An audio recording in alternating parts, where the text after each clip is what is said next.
Hello everyone, quick revision series में आपका सबका स्वागत है। और ये अभी चैप्टर नंबर 4 जो अब हम कंटिन्यू करने जा रहे हैं। ओके, तो चलिए स्टार्ट करते हैं। Chemical thermodynamics. तो सबसे पहले इंट्रोडक्शन, और इंट्रोडक्शन के बाद types of thermodynamics systems. Okay, so basically thermodynamics मतलब क्या है, हम एनर्जी के बारे में बात करते हैं। ठीक है, एनर्जी कम हो गई, ज़्यादा हो गई रिएक्शन होते टाइम पे, या एनर्जी हो रिएक्शन होने के लिए एनर्जी देनी पड़ेगी, निकालनी पड़ेगी, ये सारी चीज़ें देखते हैं। Okay, so it's a whole chapter is related with only change of energy. Okay, यहाँ पे रेट ऑफ रिएक्शन के बारे में कुछ बात नहीं करेंगे। Okay, so thermodynamics is concern with the energy change with physical and chemical transformation. Okay, so system and surrounding. Universe का जो पार्ट हमारे ऑब्जर्वेशन में है उसको हम सिस्टम कहते हैं, और ये सिस्टम छोड़ के बाहर जो कुछ है उसको हम सराउंडिंग कहते हैं। Okay, there are various types of systems. Okay, so उसमें first open system. Open system मतलब यहाँ पे बता देता हूँ, ओपन सिस्टम मतलब matter as well as energy बाहर जा सकती है, उसको हम कहते हैं ओपन सिस्टम। क्लोज सिस्टम में एनर्जी तो बाहर जा सकती है लेकिन मैटर बाहर नहीं जा सकता।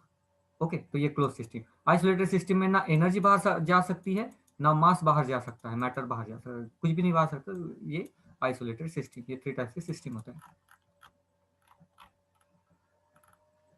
Next one, extensive property and intensive property. A property which depends on amount of matter, उसको हम कहते हैं extensive property. And intensive property means जो इंडिपेंडेंट ऑफ मैटर रहता है। For example boiling point, water कितना भी हो, छोटा हो बड़ा हो, कितनी भी अमाउंट में हो, बॉइलिंग पॉइंट चेंज नहीं होगा, तो ये इंटेंसिव प्रॉपर्टी। लेकिन वही वाटर का मास, वॉल्यूम ये चेंज होगा अगर क्वांटिटी कम या ज्यादा होती है तो। सो मास, वॉल्यूम, ये extensive property. Next one, state function. State function मतलब ऐसे फंक्शन जो सिर्फ कंपाउंड के स्टेट पे डिपेंड रहता है, इनिशियल एंड फाइनल स्टेज पे डिपेंड रहता है। ठीक है, सपोज यहाँ से कुछ वाटर लेके गए हम और हिमालय एरियाज में गए, तो वहाँ पे जो टेम्परेचर होगा या टेम्परेचर डिफरेंस होगा वो स्टेट पे डिपेंड है, ये पाथ पे डिपेंड नहीं है। आप कौन से वे से उसको लेके जाते हैं हिमालय पे, उससे डिफरेंस फर्क नहीं पड़ता। ठीक है, तो ये हो गया state function. Path function means ऐसे फंक्शन जो पाथ पे डिपेंड होते हैं। फॉर एग्जाम्पल वर्क डन, तो यहाँ से हिमालय की तरफ आपने कुछ वही वाटर लेके गए, लेकिन ए रास्ते से लेके गए और बी रास्ते से लेके गए, तो दोनों में भी वर्क डन सेम नहीं होगा। ठीक है, तो work done is a path function. Okay, thermodynamics equilibrium. हमने इक्विलिब्रियम तो देखा था कि रिएक्शन आगे भी जा सकती है, पीछे भी जा सकती है। उसी हिसाब से जो थर्मोडायनामिक सिस्टम में एनर्जी या पिस्टन ऊपर नीचे भी हो सकता है। Okay, process and it's type. Isothermal process, नाम ही है आइसो मतलब सेम, थर्मल मतलब टेम्परेचर। जहाँ पे टेम्परेचर सेम होगा उसको हम कहते हैं isothermal process. Delta T is equal to 0 और delta U is equal to 0, मतलब चेंज इन इंटरनल एनर्जी वो भी 0 होती है। Next, isobaric process. Barik in the sense pressure, so iso मतलब सेम, बारिक मतलब प्रेशर, तो चेंज इन प्रेशर ऑब्वियसली 0 हो जाएगा। Isochoric process, choric means volume, तो आइसो मतलब सेम, वॉल्यूम सेम है, तो delta V is equal to 0 हो जाएगा, मतलब चेंज इन वॉल्यूम 0 हो जाएगा। Adiabatic process. एडियाबैटिक प्रोसेस में हीट ना बाहर जाएगी ना अंदर आएगी। ठीक है, तो उसको हम कहते हैं एडियाबैटिक प्रोसेस, जहां पे क्यू मतलब हीट ट्रांसफर 0 होगा। Okay, next point is reversible process. Reversible मतलब ए टू बी भी हो सकता है एंड वापस बी टू ए भी आ सकता है। ओके, सो रिवर्सिबल प्रोसेस उसको हम कहते हैं। ओके, सो रिवर्सिबल प्रोसेस में क्या होता है, ड्राइविंग फोर्स मतलब जो आगे ढकेल रहा है, और विड्रॉइंग फोर्स मतलब opposing force, they are nearly equal. Okay, या फिर डिफरेंस होगा तो बहुत स्मॉल डिफरेंस होगा, और कभी भी रिएक्शन रिवर्स हो सकती है।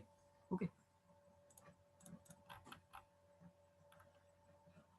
Next one, reversible reaction slow reaction होती है, और एवरी स्टेज पे मतलब यहाँ पे छोटे छोटे स्टेजेस में इक्विलिब्रियम एस्टेब्लिश होता है। Okay, so next one is work done, nature of work, W. उसके लिए फॉर्मूला क्या है, W is equal to force into displacement. Okay, ये तो कॉमन फॉर्मूला है। देन यहाँ पे थोड़ा सा मॉडिफाई किया है, so P V is equal to force upon A into V. Okay, so इसको मॉडिफाई किया है सिर्फ ये फॉर्मूला लाने के लिए। Next one, decomposition of H2O। एक सिंपल केमिकल रिएक्शन दी है उन्होंने, और यहाँ पे होता क्या है, ये तो लिक्विड स्टेज में है, ठीक है, H2O2। लेकिन जैसे डिकम्पोजिशन होता है O2 गैस बनता है, गैस का प्रेशर ज्यादा रहता है या वॉल्यूम ज्यादा रहता है, तो ये पिस्टन ऊपर की तरफ मूव होता है। ठीक है, सो ये work done by the system on the surrounding.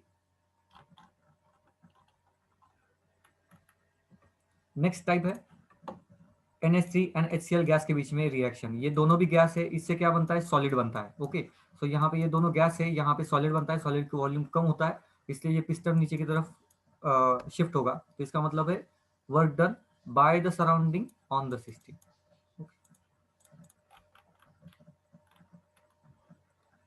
Nature of heat, heat मतलब हम जिसको टेम्परेचर से गिनते हैं क्यू, हमें सिर्फ change in heat find out करना है, हम एग्जैक्ट हीट किसी भी सिस्टम का कैलकुलेट नहीं कर सकते। Sign conversion of W and Q, तो यहाँ पे एक शायद टेबल होगा, यस। हाँ, अब देखिए, अगर सिस्टम से एनर्जी हीट चली जाए तो हम लिखते हैं माइनस क्यू, और अगर एनर्जी आ जाए सिस्टम के अंदर तो लिखते हैं प्लस क्यू। ओके, और अगर सिस्टम ने वर्क किया है सराउंडिंग पे, सिस्टम ने सराउंडिंग पे वर्क किया है तो work done minus W. Okay, system ने किया है तो। और अगर सिस्टम पे वर्क हुआ है, मतलब पिस्टन नीचे गया है, सिस्टम पे वर्क हुआ है तो plus Q. Okay, next one is pressure volume type of work, मतलब ये पिस्टन ऊपर नीचे जाएगा तो pressure volume type of work होता है। तो यहाँ पे कुछ बेसिक चीजें उन्होंने दी है, ये प्रेशर पी, ये चेंज शिफ्ट जो पिस्टन ऊपर नीचे हुआ है ना, कितनी क्वांटिटी में हुआ है, ये डिस्टेंस, एंड ये दोनों का वॉल्यूम है। ओके, चेंज इन वॉल्यूम मतलब V2 माइनस V1 करना पड़ेगा। सो ये पूरा सॉल्व करने के बाद हमें एक इक्वेशन मिलता है वर्क डन के लिए, which is nothing but W is equal to minus P delta V. Okay, P मतलब एक्सटर्नल प्रेशर, डेल्टा वी मतलब चेंज इन वॉल्यूम, पिस्टन जितना कम ऊपर या नीचे गया। ओके, ये हमें मिलता है। Next one, free expansion. Free expansion मतलब अगर यही पिस्टन कोई भी एक्सटर्नल प्रेशर ना होते हुए, मतलब वैक्यूम में अगर ये वर्क कर रहा है तो उसको हम कहते हैं फ्री एक्सपांशन। और वैक्यूम में पी तो जीरो हो गया, तो ये तो जीरो हो गया, राइट, इसलिए वर्क डन भी जीरो होता है। तो वैक्यूम में ये पिस्टन कितना भी ऊपर या नीचे करे तो वर्क डन जीरो रहता है। Okay, so next, energy and work के कुछ यूनिट्स है, और इसके ये कन्वर्टिंग फैक्टर्स भी है, तो थोड़े से याद रखने पड़ेंगे। कन्वर्टिंग फैक्टर्स है ये पूरे। Next, concept of maximum work. अब रिवर्सिबल रिएक्शन तो हमें मालूम है कि स्टेप बाय स्टेप होती है या बहुत सारे इक्विलिब्रियम स्टेजेस में होती है। तो वहाँ पे जो छोटे छोटे जो इक्विलिब्रियम स्टेजेस है या एक वर्क डन है, उसका पूरे का समेशन करना पड़ेगा, तभी जाके हमें फाइनल मैक्सिमम वर्क डन मिल सकता है। ओके, सो यहाँ पे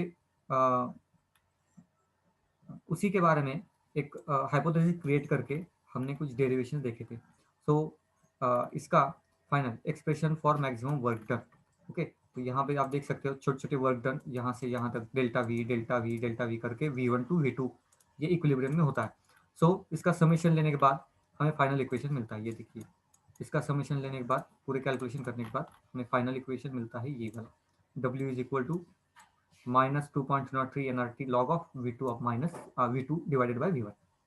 ओके, और P1 V1 is equal to P2 V2, ये भी फॉर्मूला यूज कर सकते हैं, एंड V2 के जगह पे हम P1 डाल सकते हैं एंड V1 की जगह पे P2। यहाँ पे वो सेकंड फॉर्मूला और कुछ न्यूमेरिकल से उसी के बेस पे। Next one, internal energy represented by you. हम एग्जैक्टली यू की वैल्यू तो नहीं कैलकुलेट कर सकते, हाँ, लेकिन change in internal energy calculate कर सकते हैं। सो डेल्टा यू मतलब change in internal energy is nothing but U2 minus U1। Okay, so internal energy, every substance associated with different amount of internal energy, the energy stored in the substance is called internal energy। Okay? तो ऐसे कोई proper बहुत मुश्किल बात यहाँ तक तो नहीं है। Next, transfer of energy. जब भी हीट या वर्क के थ्रू एनर्जी ट्रांसफर होगी तो इंटरनल एनर्जी यू की वैल्यू कम या ज्यादा होगी। Okay, energy transferred to the system by heating, system में एनर्जी ट्रांसफर हो गई तो यू की वैल्यू बढ़ जाएगी। ओके, और अगर सिस्टम ने एनर्जी बाहर दी है तो यू की वैल्यू कम हो जाएगी, मतलब इंटरनल एनर्जी कम हो जाएगी। ओके, यहाँ पे कुछ एग्जांपल्स दिए उन्होंने, जहाँ पे 30 किलो जूल हीट सप्लाई की है, मतलब डेल्टा यू चेंज हो गया। वर्क डन हुआ है, वर्क डन हुआ है, सिस्टम ने किया है work done. Okay, sorry, system पे हुआ है work done on the system, system पे हुआ है तो इंटरनल एनर्जी बढ़ेगी। ठीक है, और अगर सिस्टम ने 10 kg हीट रिलीज की है and perform 15 kg of work on surrounding, तो टोटल एनर्जी कितनी हो गई जो सिस्टम ने दी है, 10 प्लस 15, ये एनर्जी दी है मतलब माइनस साइन आएगा। ठीक है, चलो next, first law of thermodynamics. यहाँ पे बहुत सारे स्टेटमेंट है, energy of the universe remains constant, और total energy of the isolated system is constant, और बहुत कॉमन है ये, energy can neither be created nor be destroyed, it can only convert from one form into another form. ये thermodynamics first का sentence है।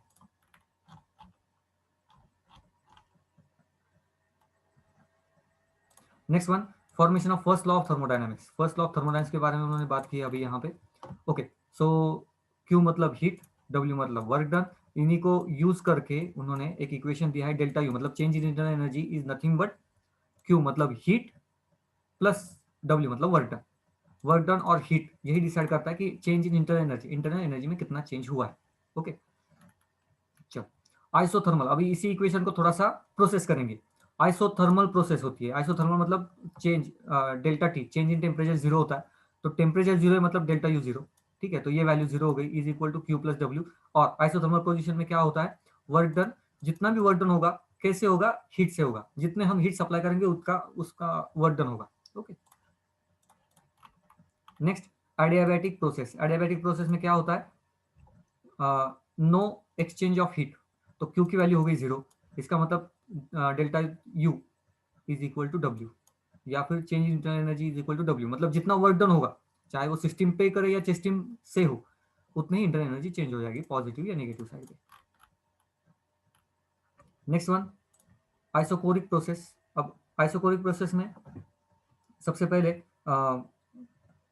Volume, change in volume तो zero होता है। Okay, so W is nothing but minus P delta we, हमने पहले देखा था, तो ये फॉर्मूला को सिर्फ यहाँ पे डाल देंगे, क्योंकि हमारा पहला फॉर्मूला क्या था, delta U is equal to Q plus W था।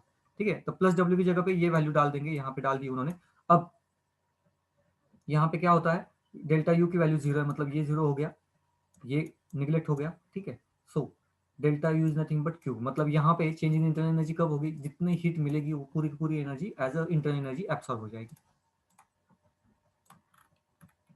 Next one, isobaric process. Isobaric process में क्या होता है, external pressure, change in external pressure zero है। ओके, डेल्टा पी जीरो है। अब change in external pressure zero होगा तो ऑब्वियसली वॉल्यूम में ज़्यादा चेंज नहीं आएगा। ओके, ज़्यादा चेंज नहीं आएगा, लेकिन चेंज इन वॉल्यूम ये जीरो नहीं होता, ये जीरो पहले इसमें होता है। ठीक है, यहाँ पे जीरो नहीं होगा। ओके, सो सिंपल वही काम किया है, delta U is equal to Q plus W, और W is nothing but minus P delta V, तो वही फॉर्मूला यहाँ पे यूज किया और थोड़ा सा रीअरेंज किया है माइनस साइन को निकालने के लिए। ठीक है, और ये हमें फॉर्मूला मिल गया आइसोबारिक प्रोसेस के लिए। Next one, enthalpy. Okay, enthalpy of the system, ये डेफिनेशन है, enthalpy of the system is sum of internal energy of a system and energy equal to P V work, मतलब pressure volume work. Okay, so इसका formula क्या आता है, H is equal to U plus P we.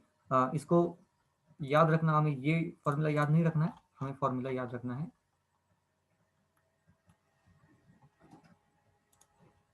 हाँ ये वाला formula. Okay, delta H is equal to delta U plus P delta V, क्योंकि most of the cases में pressure change होता ही नहीं है, हम एटमॉस्फेरिक कंडीशन में ही रिएक्शंस को फॉलो करते हैं या रिएक्शन परफॉर्म करते हैं, तो यहाँ पे प्रेशर चेंज ज़्यादा होता नहीं है, तो इसलिए चेंज इन प्रेशर को हम निगलेक्ट कर सकते हैं, और ये इक्वेशन चला आता है। ठीक है, तो ये एक हो गया। नेक्स्ट, अब यहाँ पे थोड़ा बहुत चेंज उन्होंने किया है, if the pressure inside and outside the same, मतलब P external is equal to P, तो ये क्या होगा, जो हमने इससे पहले भी देखा था, डेल्टा, ये Q is equal to delta U plus P delta V, मतलब ये और ये पार्ट सेम हो गया, so delta H is equal to Q. Okay, so next point, relationship between delta H and delta you.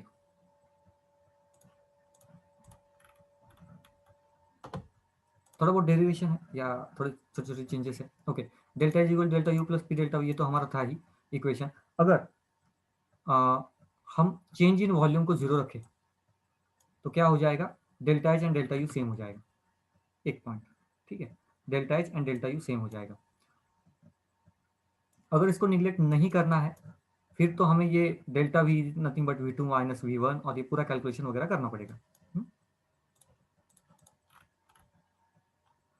Next point, ideal gas equation सबको मालूम है, PV is equal to NRT। तो यहाँ पे वॉल्यूम V1 के लिए P1 V1 is equal to N1 RT and P2 V2 is equal to N2 RT। अब यहाँ पे ये दोनों जगह पे सिर्फ ये वैल्यूज डाले जाएंगे, ठीक है। उसके बाद कॉमन फैक्टर्स को बाहर निकाला जाएगा एक नया इक्वेशन मिलने के लिए। तो सेम चीज की है, यहाँ पे दोनों इक्वेशन डाल दिए, RT कॉमन है बाहर निकाल दिया, N2 माइनस N1 मतलब change in number of moles of gases, ठीक है। तो ये एक सेकंड हमें फॉर्मूला मिल गया है डेल्टा एच के लिए।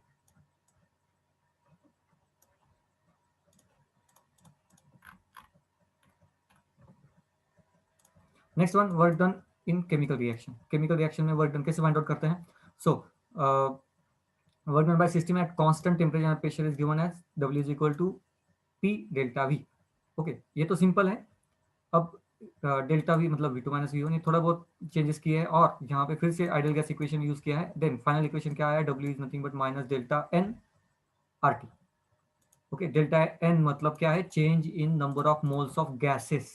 ओके, गैसेस के ही मोल्स काउंट करेंगे, बाकी कोई भी नंबर काउंट नहीं करेंगे। ओके, अब तीन कंडीशन हो सकती है। N2 अगर ग्रेटर होगा एज कंपेयर टू N1 तो डेल्टा N की वैल्यू पॉजिटिव आ जाएगी, work done is less than W, so work done is done by the system. Okay, system work done करेगा। और अगर N1 की वैल्यू ज्यादा होगी तो ऑब्वियसली डेल्टा N नेगेटिव होगा, W ज्यादा वैल्यू होगी, और ज्यादा वैल्यू मतलब work done on the system. Okay, and third condition, N1 N2 equal होगा तो work done is equal to 0। Piston ना ऊपर जाएगा ना नीचे जाएगा, क्योंकि नंबर ऑफ मोल्स अगर चेंज नहीं हो तो पिस्टन मूव नहीं करेगा। Next one, enthalpies of physical transfer, मतलब फेस ट्रांसफर में एंथैल्पी एनर्जी कितनी लगती है। तो अलग अलग टाइप के एंथैल्पीज होती है। सबसे पहले यहाँ पे सारे के सारे वैल्यूज पर मोल में होते हैं, ये तो याद रखिएगा, पर मोल में सारे के सारे वैल्यूज होते हैं, ठीक है, जितने अभी हम देखेंगे। So enthalpy of fusion, enthalpy change occurs when 1 mole of solid is converted to liquid. Okay, solid liquid में कन्वर्ट होना without change in temperature at a constant pressure, मतलब टेम्परेचर भी कांस्टेंट रखा है, प्रेशर भी कांस्टेंट रखा है, और क्या किया है? फेस ट्रांसफर किया है। तो वहां पे जो एंथैल्पी चेंज है, एनर्जी चेंज है, उसको हम कहते हैं एंथैल्पी ऑफ फ्यूजन। सिंपल। कितनी अमाउंट चाहिए? 1 मोल अमाउंट चाहिए, कोई भी सब्सटेंस होगा तो चलेगा, 1 मोल अमाउंट चाहिए। Next one, enthalpy of vaporization, it is the enthalpy change accompanies the vaporization of 1 mole of liquid. Again 1 mole liquid का कन्वर्जन किया है उन्होंने वेपर्स में, ठीक है, without changing is temperature and pressure, again temperature and pressure constant है।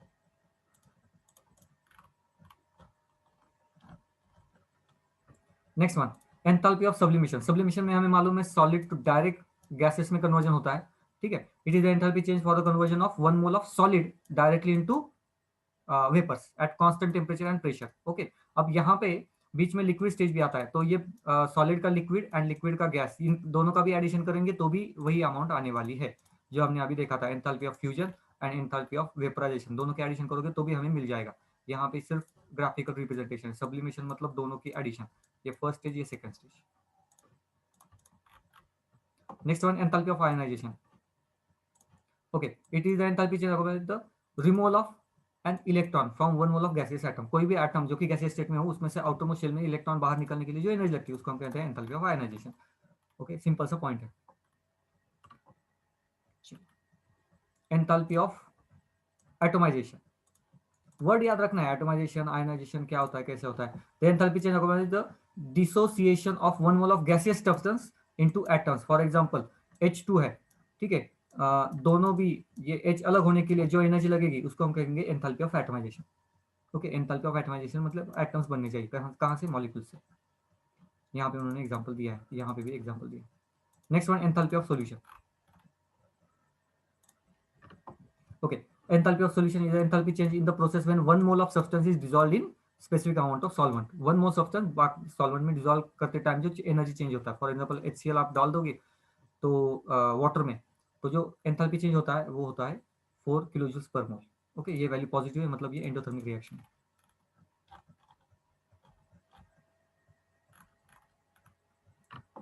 Next one, thermochemistry में enthalpy of chemical reaction. अब केमिकल रिएक्शन की एंथैल्पी कैसे निकालते हैं? सो एंथैल्पी मतलब ये केमिकल रिएक्शन की एंथैल्पी, इसका मतलब energy of product minus energy of reactant. इतना सिंपल सा काम है। यहाँ पे प्रोडक्ट है, यहाँ पे रिएक्टेंट है, तो energies of product minus energy of reactant मतलब चेंज इन एंथैल्पी। ठीक है,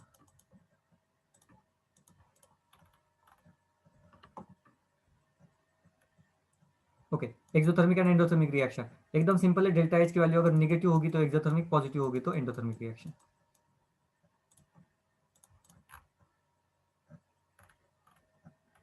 ये सारे उसके एग्जांपल्स है। Standard enthalpy of reaction, okay. अगर रिएक्शन के सारे एलिमेंट्स अगर स्टैंडर्ड कंडीशन में होंगे, for example hydrogen gases state में, ठीक है, सोडियम सॉलिड स्टेट में, अपने अपने एलिमेंट्स या मॉलिक्यूल अपने स्टैंडर्ड स्टेट में अगर होंगे, उस रिएक्शन में जो भी एंथैल्पी चेंज होता है उसको हम कहते हैं thermodynamic standard enthalpy of reaction.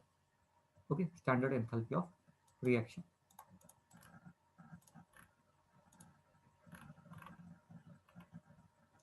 Okay, thermochemical equation, यहाँ पे हमें बैलेंस केमिकल इक्वेशन होना जरूरी है। यहाँ पे डेल्टा एच की वैल्यू हम लिखते हैं जो कि स्टैंडर्ड है, जीरो मतलब स्टैंडर्ड है। Physical step reactant and reactants and product का लिखना ही पड़ता है क्योंकि स्टैंडर्ड स्टेट होनी चाहिए, ये कंपल्शन है। ओके, सो ये वैल्यू निगेटिव भी हो सकती है, पॉजिटिव भी हो सकती है, एक्सोथर्मिक एंडोथर्मिक के बेसिस पे। और इसको हम अगर इक्वेशन को मल्टीप्लाई करते हैं तो इसको भी हम मल्टीप्लाई कर सकते हैं। Okay, standard enthalpy of formation. अब कोई भी एक रिएक्शन हो रही है, यहाँ पे एक ही मॉलिक्यूल बन रहा है, मतलब ये reaction formation reaction. Okay, formation reaction, तो ये 1 मोल कंपाउंड बनने के लिए जो भी यहाँ पे एंथैल्पी चेंज होता है, इसको हम डायरेक्टली कह सकते हैं it's enthalpy of formation of water. लेकिन कंडीशन क्या है, सारे रिएक्टेंट्स एंड प्रोडक्ट उनके आइडियल स्टेज में होने चाहिए या स्टैंडर्ड स्टेट में होने चाहिए। फॉर एग्जाम्पल H2 का गैस ही स्टैंडर्ड स्टेट है, ऑक्सीजन का गैस, ऑक्सीजन गैस स्टेट में स्टैंडर्ड स्टेट है, वाटर लिक्विड स्टेज में स्टैंडर्ड स्टेट। सारे के सारे डेल्टा एच की वैल्यू ये पर मोल में ही रहती है, तो वहां पे कोई डाउट नहीं होना चाहिए। Okay, standard enthalpy of reaction from standard enthalpy of formation. So दोनों भी वैल्यू सेम ही है, enthalpy of reaction and enthalpy of formation. Formation के लिए कंडीशन क्या है, एक ही प्रोडक्ट बनना चाहिए, वो भी उसके स्टैंडर्ड स्टेट में होना चाहिए। ओके, और जो भी एनर्जी चेंज होगा मतलब एंथैल्पी ऑफ रिएक्शन होगा, उसी को हम एंथैल्पी ऑफ फॉर्मेशन कह सकते हैं, अगर एक ही प्रोडक्ट बन रहा है तो, और वो भी सारे रिएक्शन के पार्टिसिपेंट्स अगर उनके स्टैंडर्ड स्टेट में होंगे तो। Next one is enthalpy, enthalpy of combustion. Combustion की रिएक्शन लिखनी है, रिएक्शन बैलेंस करनी है, और यहाँ पे जो भी एनर्जी चेंज होगा उसको हम कहते हैं enthalpy of formation combustion. Simple सा पॉइंट। अलग अलग टाइप की रिएक्शंस आएंगे अभी। Okay, bond enthalpy, 1 mole of compound में से या 1 मोल बॉन्ड, यहाँ पे कौन सा बॉन्ड ब्रेक कर रहा है, H2 मतलब हाइड्रोजन हाइड्रोजन बॉन्ड। 1 मोल ये बॉन्ड ब्रेक करने के लिए जो भी एनर्जी लगेगी उसको हम कहते हैं बॉन्ड एंथैल्पी। सिंपल सा पॉइंट।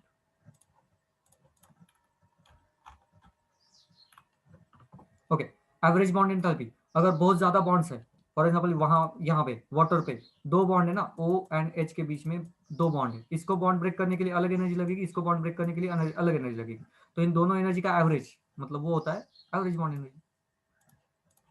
CH4 में 4 बॉन्ड्स है, तो ऑब्वियसली एवरेज बॉन्ड एनर्जी के लिए 4 बॉन्ड के समेशन करके, यहाँ पे देखिए 4 बॉन्ड के समेशन करके एवरेज निकालना पड़ता है, divided by 4। Okay, reactions and bond enthalpy. अब बॉन्ड एंथैल्पी हम रिएक्शन से भी फाइंड आउट कर सकते हैं। प्रोडक्ट में जितने भी बॉन्ड्स है माइनस रिएक्शंस में जितने बॉन्ड्स है, इन दोनों का डिफरेंस मतलब भी हम बॉन्ड एनर्जी या केमिकल एनर्जी में कितना चेंज आया ये हम फाइंड आउट कर सकते हैं। ठीक है, सो प्रोडक्ट एंड रिएक्टेंट। हाँ, एक एक पॉइंट यहाँ पे बहुत इंपॉर्टेंट है।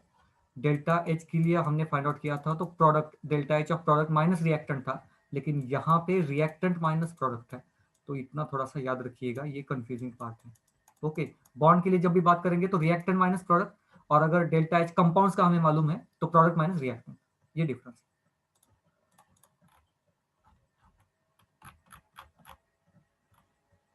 Next one, Hess's law. अगर 2 3 4 रिएक्शन हो रही है और उससे हमें अननोन रिएक्शन का फाइंड आउट करना है, तो डेल्टा एच जैसे हम इक्वेशन को ऐड करते हैं सब्सट्रैक्ट करते हैं, डेल्टा एच का भी ऐड या सब्सट्रैक्ट कर सकते हैं। यहाँ पे एक सिंपल एग्जांपल है, एक रिएक्शन हमें फाइंड आउट करनी थी NH3 के लिए, लेकिन हमारे पास ये 2 रिएक्शन, ठीक है, ये 2 रिएक्शन अगर हम इन 2 रिएक्शंस को ऐड कर दें तो देखिए ये पार्ट कैंसिल हो जाएगा। ओके, सिर्फ क्या बचेगा यहाँ पे, तो H2 वो भी 3 मोल्स एंड N2 प्लस हमने दो इक्वेशंस को ऐड किया है सिर्फ, तो यहाँ पे डेल्टा एच की वैल्यू भी ऐड हो जाएगी। सिंपल समान, इसी को हम कहते हैं हेसिस लॉ। इक्वेशन को ऐड या सब्सट्रैक्ट करके या मल्टीप्लिकेशन, आपने इक्वेशन को मल्टीप्लाई किया तो डेल्टा एच को भी मल्टीप्लाई कीजिए, ये होता है हेसिस लॉ। किसके लिए यूज होता है? बहुत सारे रिएक्शंस प्रैक्टिकली परफॉर्म नहीं होते तो थ्योरेटिकली हम इसे कैलकुलेट कर सकते हैं आराम से। स्पॉन्टेनियस और इरिवर्सिबल प्रोसेस। ओके, स्पॉन्टेनियस मतलब बिना एक्सटर्नल एनर्जी के अगर कोई रिएक्शन परफॉर्म हो रही है तो उसको हम कहते हैं spontaneous reaction. Okay, so spontaneous reaction के लिए क्या होता है?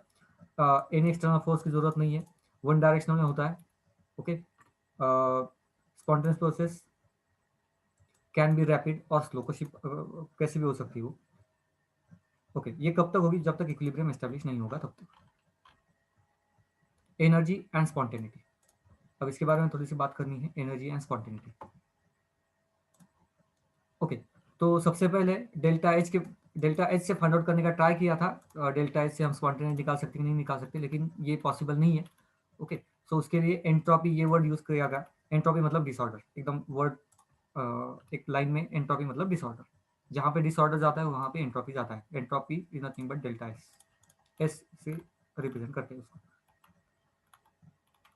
यहाँ पे देखिए सॉलिड एक्वियस, एक्वियस है तो डेल्टा एस पॉजिटिव, क्योंकि ज्यादा आयन जो सॉलिड में थे वेल अरेंज थे और वो एक्वियस में आ गए, मतलब डिसऑर्डर बढ़ गई। ओके, तो ये सारी चीजें हैं। हाँ, यहाँ पे एक वेल नोन फॉर्मूला है, delta S is equal to delta sorry Q upon T.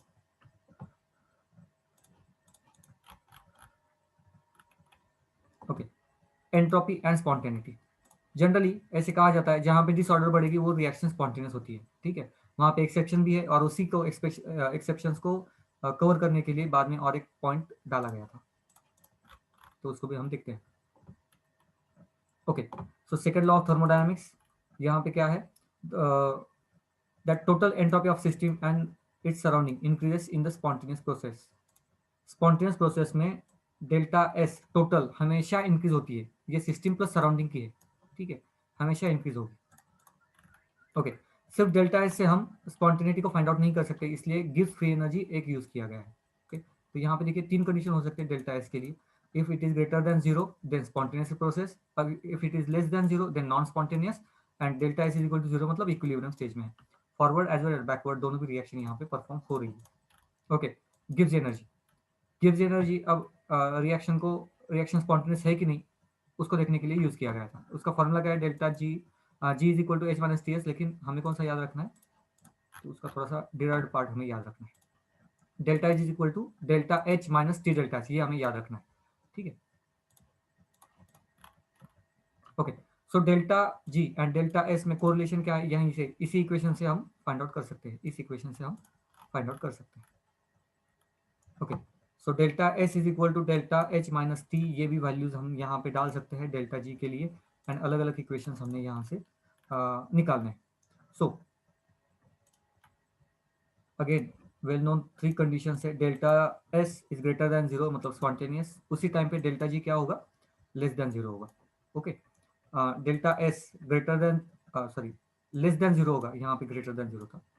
Delta S greater than zero and delta G less than zero, reaction spontaneous. ये तीन कंडीशन है बेसिकली। ओके, नॉन स्पॉन्टेनियस के लिए उसके reverse condition है, और यहाँ पे इक्विलिब्रियम के लिए दोनों भी जीरो होना चाहिए। ओके, सो नेक्स्ट ये हमारा वेल नोन इक्वेशन है, और ये पॉजिटिव कब होगा निगेटिव कब होगा? तो इसके लिए सिंपल हमें ये देखना है, इक्वेशन में ये वैल्यूज डालने के बाद डेल्टा जी की वैल्यू पॉजिटिव आती है कि निगेटिव आती है। सिर्फ इतना सा पॉइंट हमें बताएगा कि रिएक्शन स्पॉन्टेनियस है कि नॉन स्पॉन्टेनियस है। ओके, अगर डेल्टा जी की वैल्यू निगेटिव आती है तो ये रिएक्शन स्पॉन्टेनियस होती है। निगेटिव मतलब स्पॉन्टेनियस, पॉजिटिव मतलब non spontaneous reaction.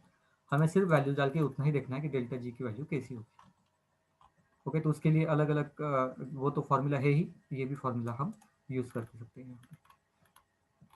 Okay, next formula delta G is equal to delta G dot, मतलब स्टैंडर्ड कंडीशन में सारे स्टेजेस स्टैंडर्ड कंडीशन में होने चाहिए। R T L N Q मतलब ये इक्विलिब्रियम स्टेज में है तो ओके, क्यू हम इक्विलिब्रियम कंडीशन में ही लिखते हैं।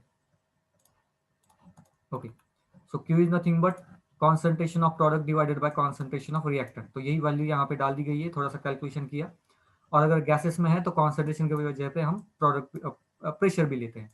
तो ये फॉर्मूला या ये फॉर्मूला दोनों भी सेम ही।